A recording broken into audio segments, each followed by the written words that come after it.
मुलगी जन्माला आली की तिच्या नावावरती लेक लाडकी योजनेच्या माध्यमातून 5,000 रुपयाची रोख रक्कम ही सेव्ह केली जाते।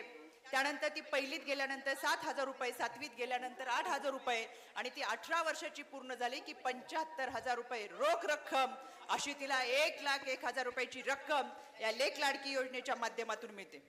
म्हणजे जन्मापासून ती 18 वर्षाची होईपर्यंत लेक लाडकी योजना, 18 ते 21 वर्षापर्यंत तिला मोफत शिक्षण ते देखील या सरकारने दिले। तुम्ही उच्च शिक्षण मोफत घेऊ शकता।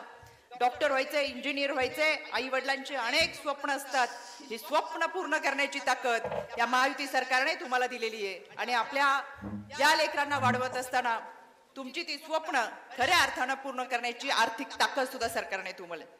आता 21 वर्षाचे झाल्यानंतर 21 ते 65 वर्षापर्यंत तुम्हाला लाडकी बहीण योजना आहे।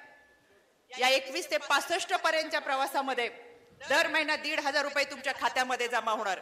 नवऱ्याने दिलेल्या 100 रुपयापेक्षा स्वतःचे 10 रुपये सुद्धा लाख मोलाचे असतात आणि म्हणून या सरकारने तुमच्या खात्यामध्ये दिलेले 1,500 रुपये हे तुमच्या स्वतःचे आहेत। आणि म्हणून माझ्या महिला भगिनी आता लखपती दिदी होणार आहे, कारण आमच्या महिला भगिनींचं सगळं महिन्याचं आर्थिक बजेट हे किचनशी संबंधित असतं।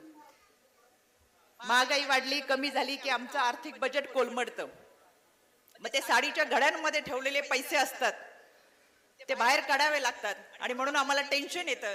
पण या सरकारने अन्नपूर्ण योजनेच्या माध्यमातून आम्हाला 3 मोफत सिलेंडरचे पैसे आमच्या खात्यात दिलेत आणि इतकी आर्थिक मदत आम्हाला केलेली आहे। त्याच्यामुळे खऱ्या अर्थानं आमच्या महिला भगिनींना हे स्वावलंबन आणि सबलीकरण मिळते। 65 वर्षाच्या पुढच्या योजनेमध्ये वयोश्री योजना आहे, ज्या योजनेमध्ये दरमहा 3,000 रुपये, मग तुमच्या ज्येष्ठ नागरिकत्वासाठी असलेलं काही शारीरिक अडचणी असतील, व्याधी असतील, त्याच्यावरती उपचार करण्यासाठी असेल तर दर महिन्यात 3,000 रुपये तुमच्या खात्यामध्ये जमा होणार। आणि त्याचबरोबर या आयुष्याची सायंकाळ जेव्हा होते त्यावेळेस तीर्थयात्रा कराव्यात म्हणून मोफत तीर्थयात्रा सुद्धा सरकारने दिलेत।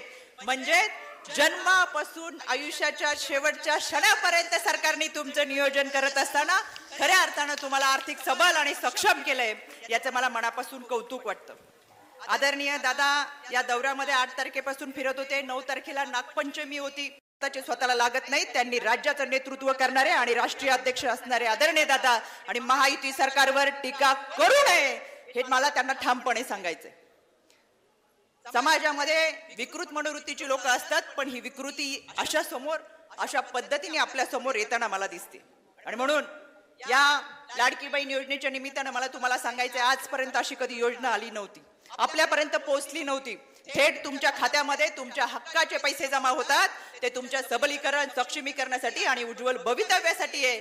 म्हणून येणाऱ्या काळामध्ये आपण सगळे जण निर्धार करू, विरोधकांनी किती टीका करू दे, ही योजना आमच्यापर्यंत पोहोचू नये म्हणून किती प्रयत्न करू दे, तरी आपण सगळेजण या महायुती सरकारच्या पाठीमागे ठामपणे उभं राहू। हात चांदवडकरांचा, रेणुका मातेच्या पवित्र भूमीतला निर्धार घेऊन आम्ही महाराष्ट्रामध्ये जाऊ आणि हा संदेश देऊ, एवढंच या निमित्तानं सांगते। तू चलना भी सीख, तू दौड़ना भी सीख, तू चलना भी सीख, तू दौड़ना भी सीख, एक दिन तू उड़ना भी सीखेगी, उड़ान ले आसमां में ऐसी जहां से तुझे सारी दुनिया देखेगी। खऱ्या अर्थाने महायुती सरकारचा हा निर्धार आहे की माझ्या या महिला भगिनींनी या आकाशामध्ये उंच भरारी घ्यावी, ती सबलीकरणाची, सुरक्षितेची असावी आणि त्याच्यासाठी महायुती सरकार तुमच्या बरोबर ठामपणे उभे आहे, हा विश्वास या निमित्ताने देते आणि थांबते। धन्यवाद। जय हिंद, जय महाराष्ट्र, जय राष्ट्रवादी।